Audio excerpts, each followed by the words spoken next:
Okay, magandang araw po sa ating lahat at panibagong reaction video na naman ang gagawin natin ngayon. Ano ba ang pag-uusapan natin ngayon? Ang pag-uusapan natin ngayon ay patungkol po dito sa latest vlog nitong si Mike Abe. Sino ba si Mike Abe? Si Mike Abe ay isang professional news anchor, no?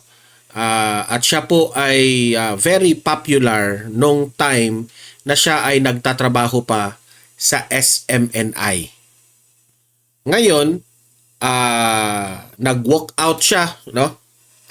Winock-outan niya itong si Pastor Apollo Kibuloy kasi nga sa madaling salita, sa hindi po pagkakaunawaan patungkol po sa mga issue, kung i-generalize natin, hindi po sila magkakaintindihan patungkol po sa usaping Marcos. Si Mike Abe ay isang Marcos loyalist. At itong si Pastor Apollo Kibuloy naman ay nagko-komentaryo lang, nagre-react lang sa katotohanan. To make the long story short, hindi po sila nagkakaunawaan, nag-walk kasi po kinorek nitong si Pastor Apollo Kibuloy, itong si Mike Abe, kaya siya nag-walk out. Kung matino ka na tao, i-consider mo rin ang opinion ng boss mo. Hindi ka magagalit, di ba? Pero mas pinili pa rin ni Mike Abe na tataas ang kanyang pride, nag-walk out siya, at siya po ay sa tingin niya ay tama siya sa kanyang prinsipyo, kaya nawala siya sa SMNI. Ngayon, dahil sa kanyang pagka-loyal dito kay Marcos, siya po ay siguro ininbitahan na magtrabaho sa PTV. Ano ba ang PTV? Ito lang yung pong People's Television Network na ang pagmamay-ari dito ay yung gobyerno. So syempre, ang administrasyon po ay syempre kakampiyan sa ang PTV kakampiyan sa administration. Kung yung dati ay si Duterte po yung former president natin, administration natin, ang PTV talagang kakampihan kung sino yung presidente. Ngayon naman, ang PTV kampi talaga yan sa Marcos administration. At dyan po nagtatrabaho si Mike Abe. Sa latest vlog nitong si Mike Abe ay sabi niya siya na po ay umalis. Di ko alam kung ang the right term is nag-resign siya. Kasi raw ang kanyang reasoning is malawakang korupsyon pati sa PTV network, itong istasyon na ito ng gobyerno. Sino ba ang na-involved dito? Si Dave Gomez. Ang una nating ipapakitang video sa inyo ay kung papaano nagalit itong si Mike Abe. At ang pangalawang video na ipapakita ko sa inyo ay mismo itong si Mike Abe, ang kanyang vlog, kung bakit, ano ang dahilan, bakit nag-resign siya or umalis siya sa PTV. Okay? Kayo nang humusga. Siya ba ay umalis, nag-resign, o talagang pinatalsik siya ni Dave Gomez? Dalawa lang yan, di ba? Ang pulot dulo dito, it's not about Mike Abe. It's all about, ang ating pong layunin dito sa vlog na ito ay malawakang korupsyon. Na pati mga kaalyado nitong administrasyon na ito ay unti-unti nang nagigising sa sobrang daming korupsyon dito sa administrasyong Marcos. Okay? So yun po ang pag-uusapan natin patungkol dito. Kayo nang humusga ha. Ito na ba yung pagkakataon na nagising na itong si Mike Abe. Okay? Pero bago ang lahat guys, bago natin yan pag-uusapan, help me po muna na i-like at saka i-share itong video na ito para guys kakalat ito sa taong bayan. Okay? O, sabay-sabay muna tayong mag-like and share sa Donmar TV. Itong video na ito, like and share. 1, 2, 3, go! Okay, naka-like and share na ba lahat? And also guys, sa mga bago pa lang dito sa aking channel, mag-subscribe na po kayo para lagi kayong updated sa ating mga balita. And at the same time, yung mga cellphone ninyo, ma-notify yan kung meron tayong breaking news, bagong uploads, o kung nagla-live ang ating channel. Ma-notify kayo lahat dyan. Kaya mahalaga po na mag-subscribe tayo sa Donmar TV. 1, 2, 3, go! Ayan, nakasubscribe na ba lahat? Nag-vlog na po tayo dito patungkol dito kay Mike Abe kahapon. Pero ngayon, eto, i-analyze natin ang pag-alis nitong si Mike Abe dito sa PTV. Okay? Hindi ba dahil sa kanyang ugali o talagang napuno na itong si Mike Abe dahil sa malawakang korupsyon? Yan ang i-analyze nating araw na ito. Okay? Unahin muna natin sa mga hindi nakasunod dito sa balita na ito. Alamin muna natin anong nangyari. Pasok! 2 buwan matapos muling magpalit ng secretary, may gusot na naman sa Presidential Communications Office o PCO. Alamin kung bakit sa agenda report ni Ivy Reyes. Okay, yung video na yan, kung matatandaan nyo ha, bilyonaryo ang nagbalita dito ngayon, pero tingnan nyo yung quality. Medyo, damage na yung quality. Hindi masyadong clear. Alam nyo ba kung bakit? Kinuha ito ng Facebook, sa Facebook. Meron kasing nag-share nito. Kasi itong original video na ito ni Mike Abe, in-erase na ito sa PTV. Okay? In-erase na ito. Buti na lang may nag-share sa Facebook. Kaya ang sa pagkakaunawa ko, akong unang nagbalita nito kahapon nung isang araw na nag-react dito sa ginawa ni Mike Abe. Ito rin yung video, medyo hindi masyadong clear. Okay? So, hindi re-upload ito ng netizen itong video ni Mike Abe na in-erase na ito ngayon ng PTV. Bakit nyo in-erase? Nahihiya ba kayo sa sinabi ni Mike Abe? Yun lang ang sa akin ha. Nagtatanong tayo, nahihiya na ba kayo sa mga corruption dyan? Ito, panoorin pa natin. Sa isang live broadcast ni People's Television anchor na si Mike Abe, ibinunyag ng veteranong aktor ang umano'y korupsyon sa loob ng PCO. Alam ba niyo dito sa PCO, Presidential Communication Office, may problema rin. Hindi ko nilalahat. Dito lang sa Channel 4 may problema rito. Walang development dito kasi para dito nagpapalit ng damit kasi ang mga manager dito Every 3 months, every 4 months nagpapalit ng manager. Meaning to say, nilaglag niya. Every 3 months nagpapalit ng manager. Sinong kumukuha ng manager? Diba? Siyempre dyan, yung secretary dyan. Hindi natin alam. Baka si Dave, o yung nakaraang, si Dave Gomez, ang pinatutungkulan niya. Every 3 months. So, nilaglag niya. Nilaglag niya, ang sarili niyang istasyon dyan. Nilaglag niya na there is corruption. Lukuyan General Manager. Jadi syempre, yung sinabi ni Mike Abe na mayroong corruption, tumutulo yung bubong nila, walang aircon ang PTV, syempre, ang masisira dito si Bongbong Marcos. Hindi mga sekretary ang nasisira dito actually sa pagbanat niya. It's the weak leadership of Marcos that reflects on this issue. Yun ang nakikita ng tao Ng PTV ang dating executive officer ng Television and Productions Exponents of Tape Incorporated na si Maria Lourdes Choa Fagar. Umupo ngayong Agosto si Choa Fagar nang palitan niya si Robert Dollar na 4 na buwan lang namuno. Kaya good morning Secretary Dave Gomez. Si Dave Gomez ang kanyang binabanatan. Oh, kilala naman natin yan. Sino? Sir, gumalaw-galaw ka naman. Ah. Puntahan mo ang mga opisinang nasa ilalim ng PCO. Meron ding corruption yan. Ang magagalit, guilty. At magalit kayo. Para sa akin ang mali ni Mike Abby dito,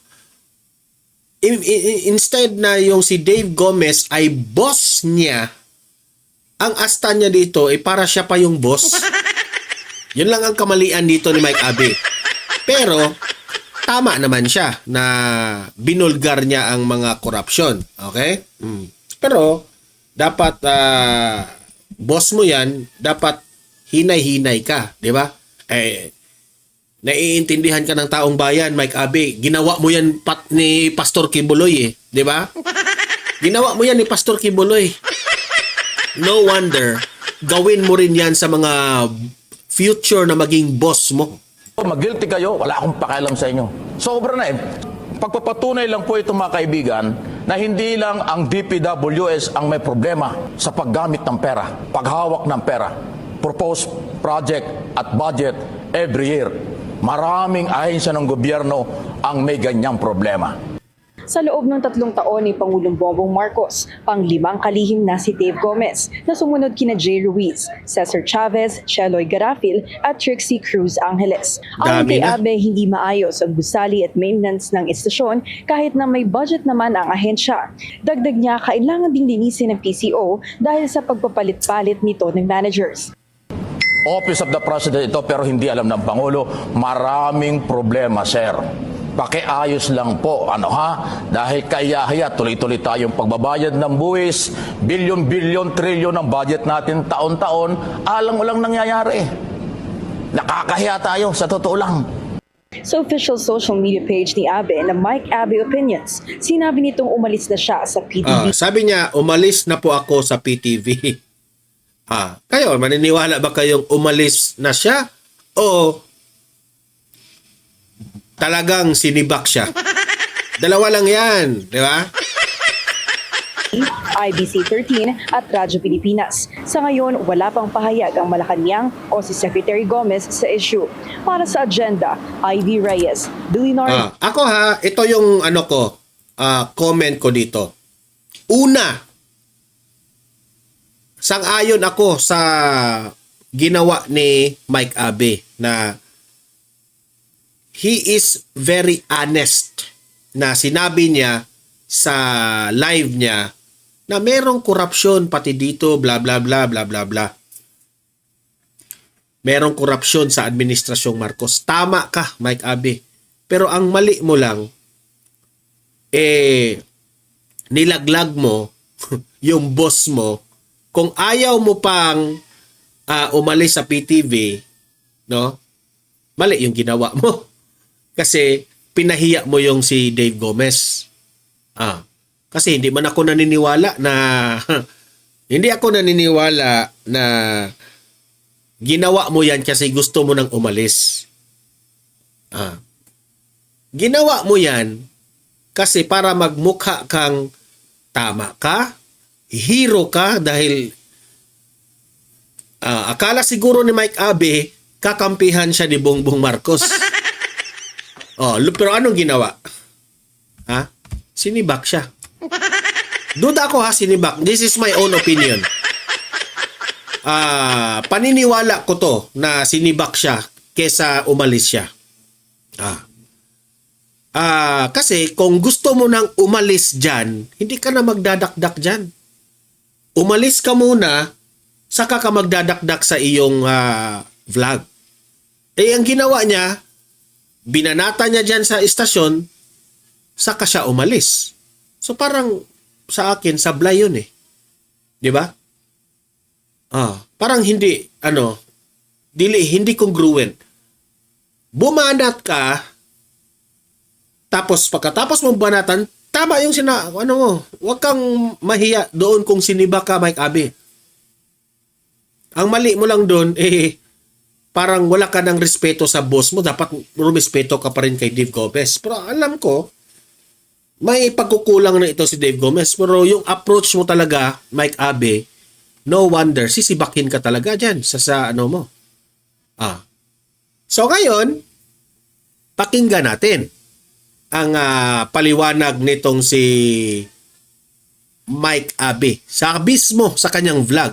Bakit ba natin finiture ito na si Mike Abe, Mike Abe, Mike Abe? Kasi may kinaugnayan po ito sa korupsyon. Ngayong 2025, lagana po ang issue ng korupsyon.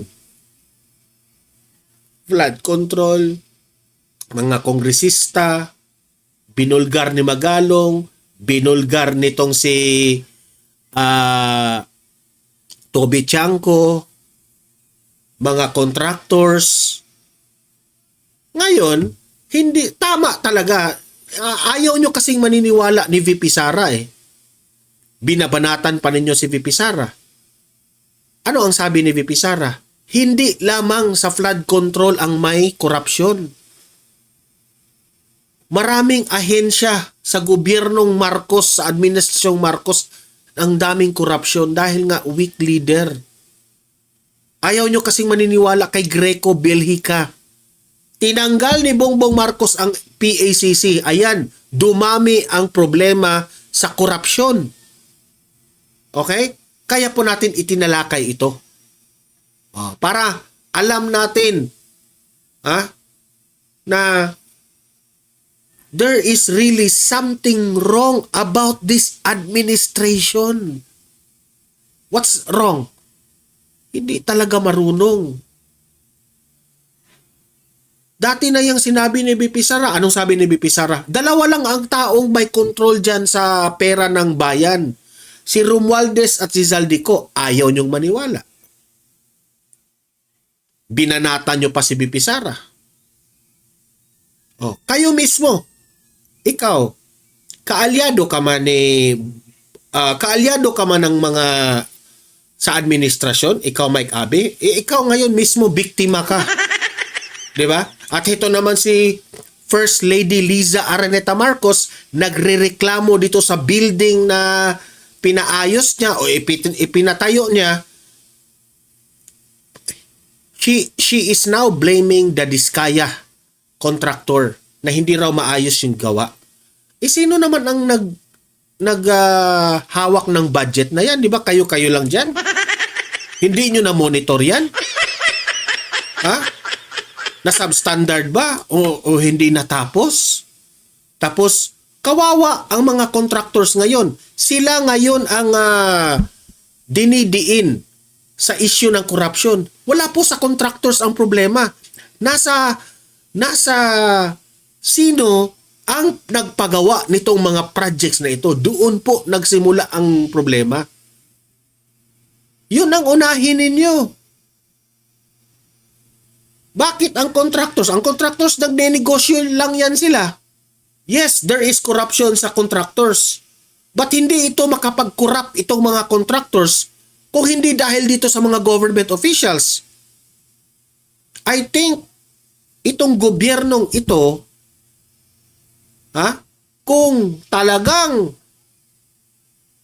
seryoso kayo dito, matuklasan kung sino ang naglustay sa pera ng bayan, mali ang contractors ang unahin ninyo. Kaya, ito lang yung payo ko sa mga contractors. Kung meron mang mga contractors ngayon na nakikinig sa akin, nauunawaan ko kayo. Gusto rin nyo mamuhay ng siyempre magandang buhay. Sabihin nyo na. Kasi ngayon, ang nangyari ngayon, contractors ang idinidiin. Sila yung napagbintangan.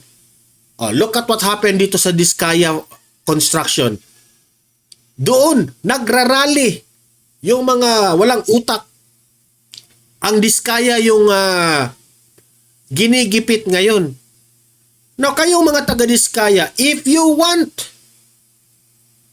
na hindi kayo lang ang i-blame, sabihin nyo ang mga pangalan involved.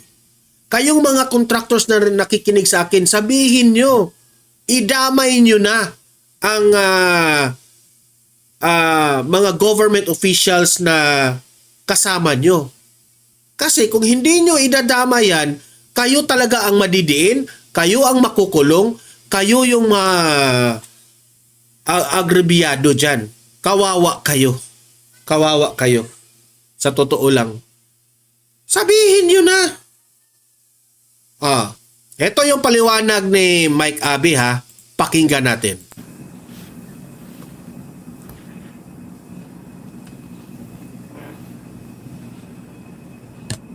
Smile. Kamusta na po kayo? Live niya ito ha. Good, ano ba kayo? Tanghali na. Anong oras ba? Hanggang alas 12 na. Good morning pa rin. Pero alas 12 na eh. So good afternoon. Good evening. At good morning na rin po sa ating mga kabayan sa ibayang dagat. Mga Pilipino sa buong mundo. Kayo po ang ipinaglalaban ng inyong lingkod. Kayong mga Pilipino, sa kahit ano po ang inyong kasarian, paniniwala, pampolitika at iba pa, kayo ang ipinaglalaban ng aking mga channel dito sa social media at sa telebisyon, sa radyo bilang mamamayan. Pero dahil ito po, emergency lang ito. Hindi ko naman sasabihin breaking news. Emergency broadcast lang ito dahil marami na pong nagtatanong, marami na hong naghahanap, maraming ang iba nagulat pa. Uy, salamat na pala doon sa mga tawag at mga text, tawag at nakikibalita. Ayan po yung ating pag-uusapan. Ngayong biglaan na ating broadcast. Ayan, no. Talaga lang. Pero smile tayo. Ganyan talaga. May mga pagsubok talaga. Pero ito po ang totoo. Prinsipyo, paniniwala, pagmamahal sa bayan, pagmamahal sa pera ng bayan, pagmamahal sa gobyerno, at bilang pagsuporta ko from day one kay Pangulong Marcos. Alam po ninyo, mula pa po noong 2021 na mag-file siya ng Certificate of Candidacy, tumaya na ako kay Pangulong Marcos na siya'y suportahan ng voluntary, walang kapalit kahit ano. Hanggang sa kampanya, hanggang sa matapos, at ngayong presidente siya ng halos mahigit ng 3 taon. Yan po yung aking ginagawa. Walang kapalit, walang kung anuman. Voluntary akong tumutulong sa radyo, telebisyon, at sa social media, sa aking mga channel. Mike Abe Opinions channel ito, at yung MA Pinoy TV yung kabila. Yan po ay dahil sa pagmamalasakit ko sa ating administrasyon at sa Pangulo. Pero ito po ang nangyari. Hindi na po ako pinayagan at madalit sabi, umalis na po ako sa Sinabi mo hindi na ako pinayagan. So pumilit ka pang magtrabaho pero hindi ka na pinayagan. Pero ang sabi mo umalis ka na. Ano ba talaga? Nakakalito ha. Kasi ang kanyang ibinalita sa kanyang mga supporters ay siya po ay umalis na sa PTV. Pero na slip of the tongue siya rito, sabi niya. Hindi na po ako pinayagan. So meaning to say, kung hindi ka pinayagan, pumunta ka. Ito yung this is the way I understand. Pumunta ka, magtrabaho ka sa PTV, hindi ka na pinayagan. So meaning to say, sinibak ka. Di ba? Iba kasi yung umalis na ako eh. Siguro umalis ka na kasi hindi ka na pinayagang magtrabaho. Meaning to say, sinibak ka. So anong point ko dito, Mike Abe? Ikaw, na supporter ka ni Bongbong Marcos, tumutulong ka na isisiwalat ang mga korupsyon. Binulgar mo. Di syempre, ang pagkakaalam mo, ikaw ay pakikinggan ni Bongbong Marcos. Grabe si Mike Abe, oh. Ito yung tamang journalist, tamang news anchor. Walang pinipili. Talagang isisiwalat niya ang korupsyon kahit sino, kahit kaalyado. Yan ang ginawa mo. Nagpakahiro ka. Nagpakahiro ka, Mike Abe. Kasi akala mo siguro kakampihan ka ni Bongbong Marcos because si Bongbong Marcos is isa siya ngayon, si Bongbong Marcos, isa siya ngayon nagbubulgar sa korupsyon ng flood control. Ikaw ngayon, nagalit ka rin kasi laganap na ang korupsyon ng Pilipinas. Anong nangyari ngayon? Kinampihan ka ba ni Bongbong Marcos? Wala. Anong ginawa? Sinibak ka ng sekretary ni Marcos. Sinibak ka, Mike Abe. Now, ang tanong ko sa iyo ngayon, Mike Abe, hindi ka pa magising niyan? Hindi ka pa magising-gising? Hindi mo ba talaga hindi ka nagising sa hinahangaan mong presidente? If he is for corruption, itong si Bongbong Marcos, dapat sana kinampihan ka na. Pero wala, Mike Abe. Sinibak ka ng kanyang sekretary. Wala sila. Ang tanong ko sa iyo, Mike Abe, magpapatuloy ka pa bang magsuporta kay Bongbong Marcos? Magpapatuloy ka pa bang magsuporta kay Bongbong Marcos, Mike Abe?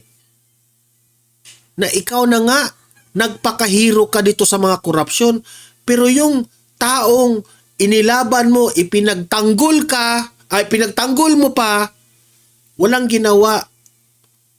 Sinibak ka lang ng tauhan niya. Hindi ka pa ba magising, Mike Abe? Alam mo, Mike Abe, biktima ka rin eh. Ayaw mo kasing maniniwala na sa simulat sa poll, hindi ka naniniwala ng SMNI. Hindi ka naniniwala ni Pastor Apollo Kibuloy. Ni-walk-outan mo.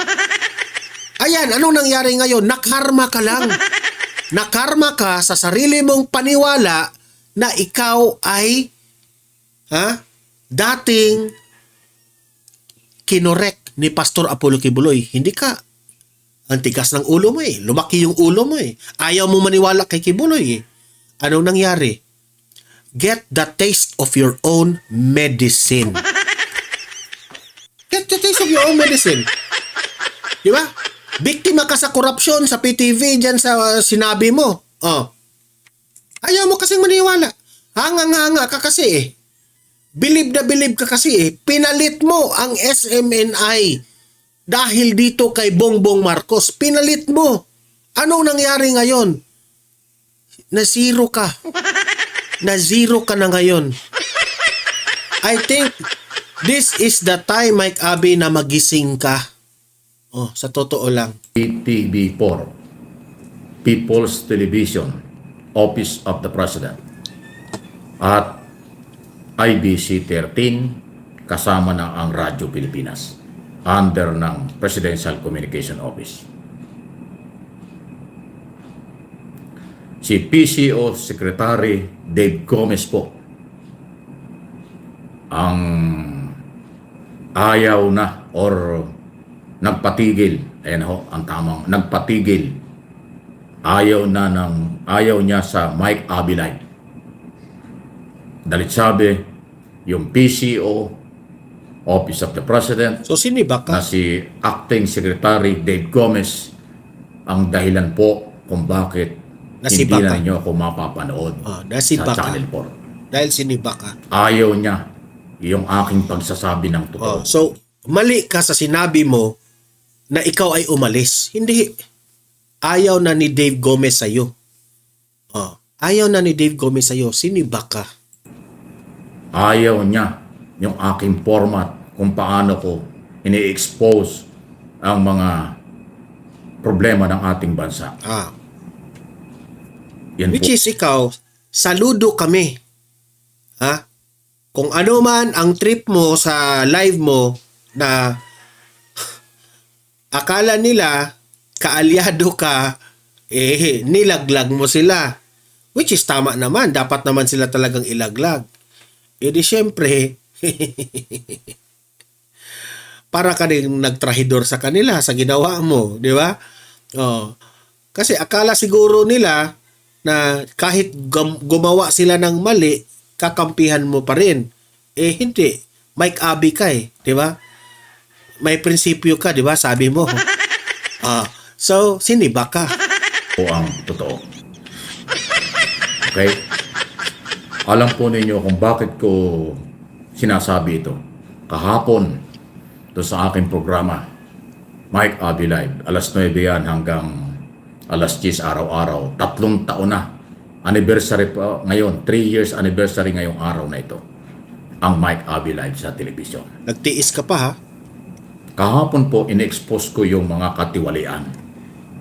Kasi tumusuporta ako kay Pangulong Marcos tulad ng sinabi ko. Si Pangulong Marcos Yan kasi mismo, ang hirap sa iyo, Mike Abe. Hindi, idol mo kasi si Marcos eh. Iba kasi yung idol sa gusto mo, yung mga prinsipyo at ginagawa ni Marcos. Ikaw eh, kahit alam mo na ang dami ng pagkakamali ng mga ginagawa nito ni Bongbong Marcos, halik ka pa rin sa puwet eh. So ayan tuloy, hanggang ikaw na ang nabiktima. BBM, in-expose niya ang katiwalian sa gobyerno, especially sa Department of Public Works and Highway, Ghost Project, substandard at mga katiwalian. Anti-corruption si Pangulong Marcos. So akin pong sinusundan yan, voluntary. So ang Pangulo, Ang tanong, kumampi ba sa iyo si Bongbong Marcos? Sabi ko na sa iyo yung, di ba, lagi naming sinasabi kaming mga vlogger sa DDS, yang pag-iimbestiga sa korupsyon ni Bongbong Marcos, wala yan, propaganda lang yan. Mike Abe, ayaw mo kasing maniniwala, napakitang tao lang yung ginawa ni Bongbong Marcos. Anong nangyari ngayon? Kinampihan ka ba? Sa panawagan mo na tumutulong ko ikaw sa korupsyon na kabalastugan ng ginawa ng administrasyon. Nga ka ngayon. Hindi ka kinampihan ni Marcos. nagsalita na unang-una. Because Marcos is not serious about this corruption. Hindi siya seryoso dyan. Kasi kung seryoso pa siya, hindi niya sana tinanggal ang PACC, Mike Abe. Bobo ka eh. Ang Pangulo ng ating bansa na umami na mayroong korupsyon, napakaganda po nun kasi may pagmamahal siya sa bayan. So ako voluntaring sumusunod dyan dahil yan ang kailangang solusyon. Sabihin natin ang totoo. Ginawa ko po sa PTV at sa Mike Abe Live sa telebisyon na pati sa PCO at Channel 4, PTV4, mayroon ding korupsyon. Kasi talagang kawawa yung istasyon na yan. Tiniis ko lang, nagtiis lang tayo ng ilang panahon, akala ko maayos nila. You mean to say, mas mabuti pa yung SMNI dati kasi walang corruption doon, di ba? Pero yung pinagpuntahan mo, pinagpalitan mo ng istasyon, kasi hanga ka sa bangag mong presidente, daming corruption, no? Natauhan ka, no? Yung mga balita, in-expose na ni Senator Rapi Tulfo yan, na talagang parang hindi istasyon ng telebisyon ng Office of the President. Daming kulang, lalo na ngayon. Tumutulo ang mga case nila dyan, walang aircon ang mga opisina. Tiisin mo. Dahil yan ang gusto mo eh. Diyan, meron ka ng magandang bahay doon sa SMNI, pinalitan mo dyan. You deserve it. Studio dadalwa, yung isa madalas sira pa, isa na lang ang studio. Yan ang hiningi mo, Mike Abe. Umalis ka sa SMNI, ang ganda-ganda ng buhay mo doon. Pasalamat ka pa na merong kibuloy na mag-correct sa inyo. Ang hirap sa iyo, lumaki yung ulo mo. Ayaw mo nang magpa-correct. Maraming problema ang mga empleyado dyan. Napaka magulo, kawawa yung mga empleyado at ang Channel 4. Sa SMNI, hindi kawawa, no? Kasi hindi corrupt si Kibuloy. Yun ang masasabi ko sa iyo.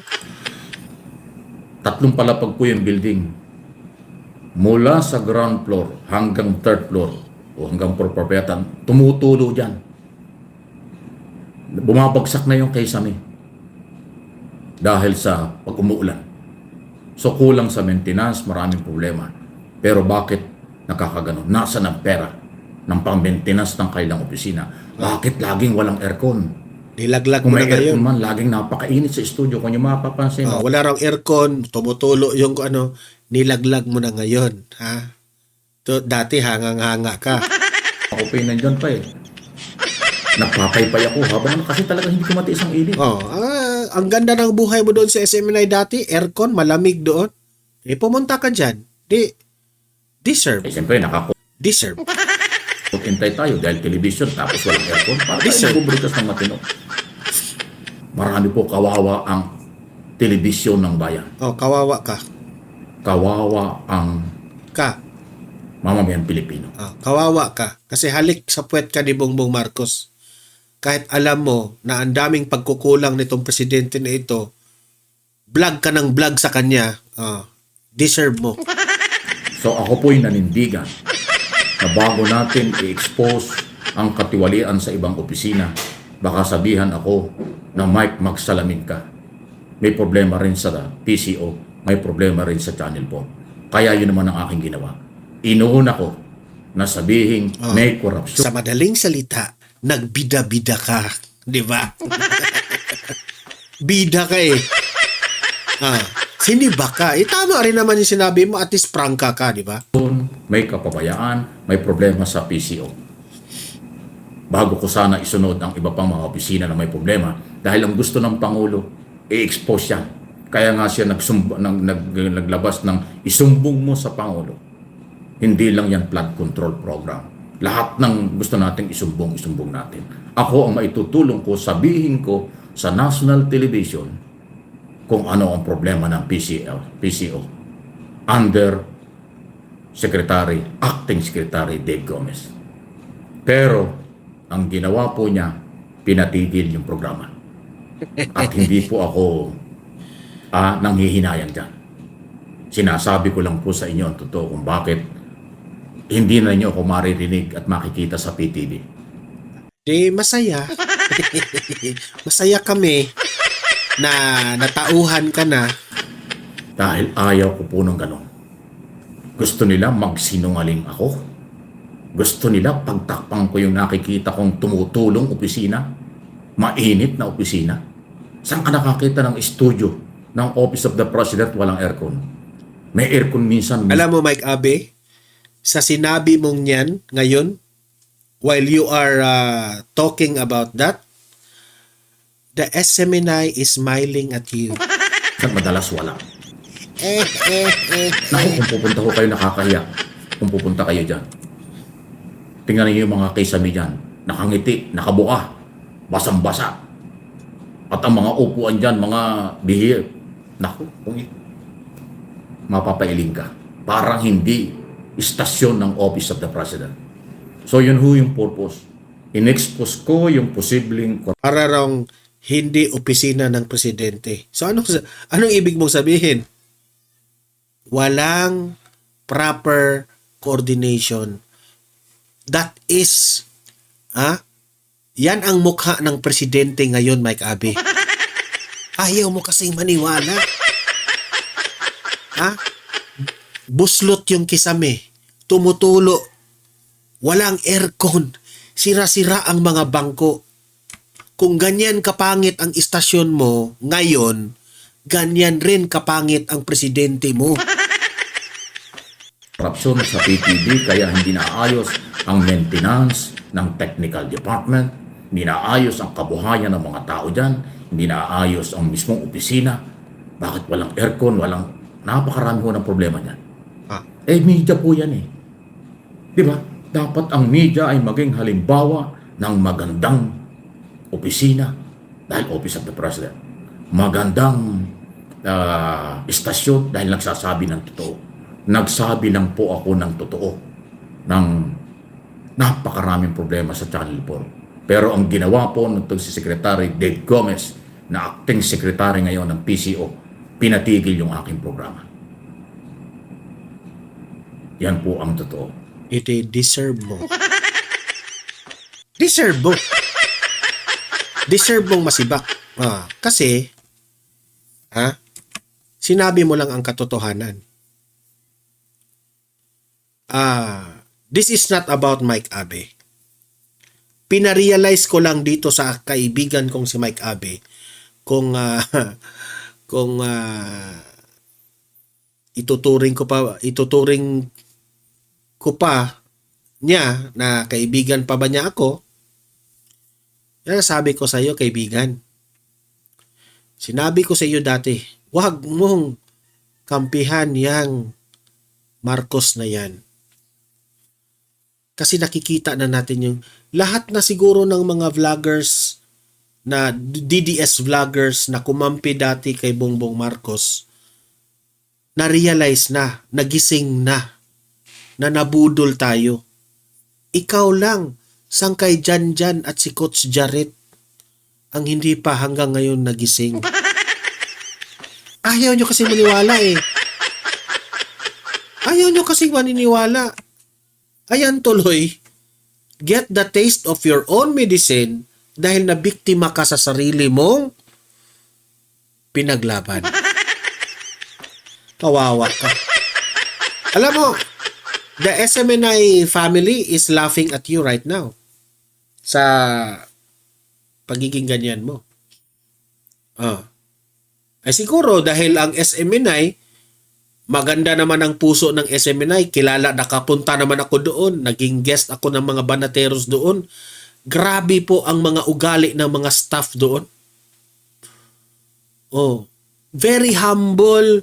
Talagang, kung ako wala akong doon, quote. Kasi impronto yung interview nila sa akin. Parang ginest ako ng mga banateros. Pero kita mo yung love nila sa'yo. Walang pinipili sila. Ako na isang stranger na pumunta sa SMNI, talagang tinulungan nila ako. How much more ikaw na nandun ka, matagal ka na sa SMNI dati.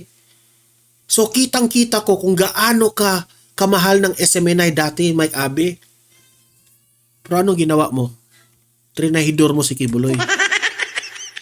Ngayon, tama nga yung sinabi ni VP Sara, ang gaba, dili magsaba. My point here is, kawawa na po ang taong bayan. Dahil mismo ang mga kaalyado nitong administrasyon na ito ay nagsasalita na.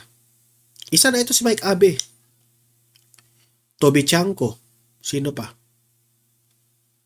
Yung si asawa ni Cristina Frasco, si Jude, ano sino yun? Jude Frasco ba yung pangalan doon? Isa yun sa mga ayaw niya, yung galawan ng pinsa ng Pangulo. Kaya sabi ko, mukha yatang maging totoo ang sinabi ni Mayor Basti Duterte. I hope you will finish your term, Bongbong Marcos. Kasi one of these days, ilalaglag ka rin sa sarili mong mga kaalyado dyan. Hindi natin alam Balikan nyo itong video na ito kapag maging totoo yung sinabi ko. So, kayong mga audience ko dito sa Don Mar TV, libre kayong mag-comment, mag-react sa mga pinag-usapan natin. Ilatag nyo ang inyong argumento at usap-usap tayo sa comment section.